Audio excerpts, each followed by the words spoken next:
Hola, hola estudiantes, ¿cómo han estado? El día de hoy vamos a trabajar en grado octavo nuestro cuarto tema, el contexto americano en el siglo XIX, así que iniciemos. Primero vamos a hablar en el ámbito económico, es muy importante hablar estos temas así, como por partecitas, así que vamos a empezar primero con el ámbito económico. América estaba pasando por una crisis económica terrible porque después de las guerras de independencia habían gastado mucho dinero en armas, soldados, etcétera, etcétera. Entonces eso necesitaba demasiada inversión. Por esa misma razón, los americanos, próceres americanos como Simón Bolívar, entre muchos otros, tuvieron que ir a hacer alianzas económicas en Inglaterra y en otros países, también Francia, entre muchos otros. Así que esas alianzas era de ayuda económica para precisamente pagar y comprar todas estas cosas que eran muy necesarias para la lucha de la independencia. Al terminar la independencia, América, el continente americano, quedó en una crisis terrible porque no sabía de dónde sacar las formas o los medios para poder pagar sus préstamos, porque es que eso no era gratis, ¿listo? Por esa misma razón, América quedó en una crisis económica después de las luchas de independencia. Y por esa razón, como les venía diciendo, tuvo que hacer alianzas, forzosamente tuvo que hacer alianzas con Inglaterra para poder en cierta forma poco a poco ir pagando esos préstamos que estos países le dieron a Latinoamérica para estas luchas. Hay que tener en cuenta de que América en ese entonces esta era un productor número uno después de su independencia, productor número uno de materias primas. Así que también los países americanos iban también pagando de esa misma forma con productos, con materias primas a estos países, especialmente Inglaterra, que fue uno de los grandes benefactores y ayudantes precisamente en esta gesta de independencia a nivel económico. Ahora vamos a hablar del ámbito cultural. América tuvo que hacer un cambio de 180 grados en su forma de actuar, en su forma cultural, en su vida diaria. Recordemos que América en el antiguo régimen español todo era moda española. Por ejemplo, las mujeres tenían sus grandes escotes, ¿por qué? Porque era moda española, entre muchas otras cosas. Pero en el cambio, en cierta forma, en el cambio cultural, todo fue un cambio del estilo de vida español ahora inglés. ¿Por qué? Porque Inglaterra nos ayudó mucho en las luchas de la independencia.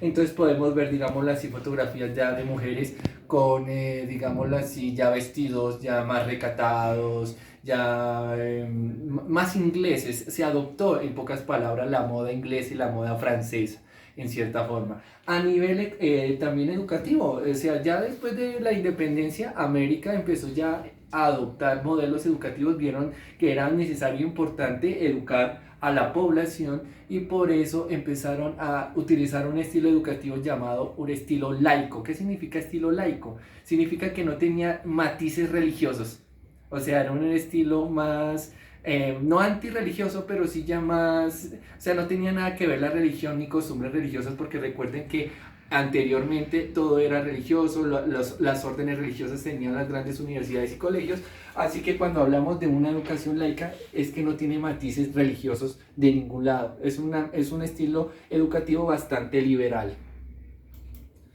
En el ámbito político, recordemos que después de las luchas de la independencia, por así decirlo, las nuevas naciones empezaron a consolidarse. El proyecto original era de hacer una sola Latinoamérica como lo quería hacer Simón Bolívar. Y empezaron a hacer confederaciones entre pequeños sectores de Latinoamérica. Uno de esos fue la Gran Colombia, que con el tiempo lastimosamente, y eso lo vamos a ver en otra clase, desapareció totalmente por luchas internas.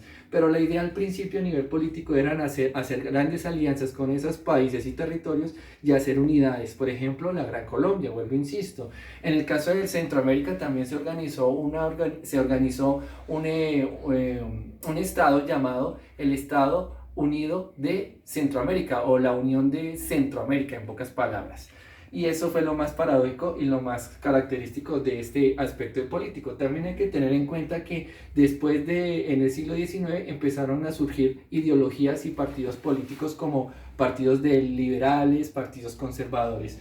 No hay que olvidar también que en esta época también surgieron caudillos. ¿Qué son caudillos? Son, digámoslo así, próceres que lo que quisieron fue tomar en sus manos el poder de ese territorio. caudillos como Páez, por ejemplo, en Venezuela. O sea, aquellos que por su liderazgo, por su templanza, fueran líderes importantes de estas naciones. Vamos a hablar también, finalizando, el ámbito social. El ámbito social, aquí podemos ver acuarelas, digámoslo así, de la época, pinturas de la época, también la forma de vestir. Ante todo quiero recalcar mucho eso, el cambio de forma de vestir, de un estilo español a un estilo inglés, entre estos ámbitos. Y hay que tener en cuenta, muchachos, que en el ámbito social ya en cierta forma las clases sociales no eran determinadas por el origen de nacimiento, por ejemplo. No, es que la clase alta antiguamente era los españoles, etcétera. No, ahora la clase social es determinada por las riquezas que tiene esta persona. Si una persona era adinerada, pues obviamente era clase alta, pero si eran personas que no tenían recursos, pues obviamente tenían que estar en las clases bajas. Entonces, en el ámbito social, ya el origen, la nobleza, digámoslo así, el origen de la persona ya no determinaba si era clase alta o clase baja, sino que ahora son las posesiones, las riquezas y, digámoslo así, la parte económica que tenían estas familias para poder determinar su estrato social. Muchachos, esto fue todo por hoy. Nos vemos en la próxima clase. Hasta pronto.